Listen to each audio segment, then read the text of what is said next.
IMF نے مشرق وسطی میں کشیدگی کو عالمی اور پاکستانی معیشت کے لیے خطرہ قرار دے دیا۔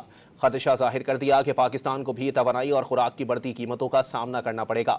پاکستان میں IMF کے نمائندے ماہیز بینسی نے SDPI کی تقریب سے خطاب میں کہا کہ مشرق وسطی تنازع سے توانائی کی منڈیاں، تجارتی راستے اور مالیاتی حالات متاثر ہوئے۔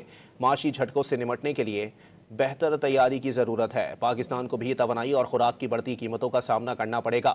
ترسیلات زر میں ممکنہ کمی، سخت مالیاتی حالات جیسے سنگین خطرات کا سامنا ہوگا۔ ماہر بینسی نے واضح کیا کہ محتاط مالیاتی پالیسی، سخت مانیٹری نظم و ضبط اور جاری اصلاحات ناگزیر ہیں۔ IMF نے مشرق وسطی میں کشیدگی کو عالمی اور پاکستانی معیشت کے لیے خطرہ قرار دے دیا۔ خدشہ ظاہر کر دیا کہ پاکستان کو بھی توانائی اور خوراک کی بڑھتی قیمتوں کا سامنا کرنا پڑے گا۔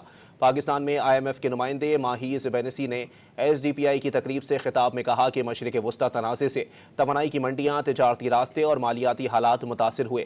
معاشی جھٹکوں سے نمٹنے کے لیے بہتر تیاری کی ضرورت ہے۔ پاکستان کو بھی توانائی اور خوراک کی بڑھتی قیمتوں کا سامنا کرنا پڑے گا۔ ترسیلات زر میں ممکنہ کمی، سخت مالیاتی حالات جیسے سنگین خطرات کا سامنا ہوگا۔ ماہر بینسی نے واضح کیا کہ محتاط مالیاتی پالیسی، سخت مانیٹری نظم و ضبط اور جاری اصلاحات ناگزیر ہیں۔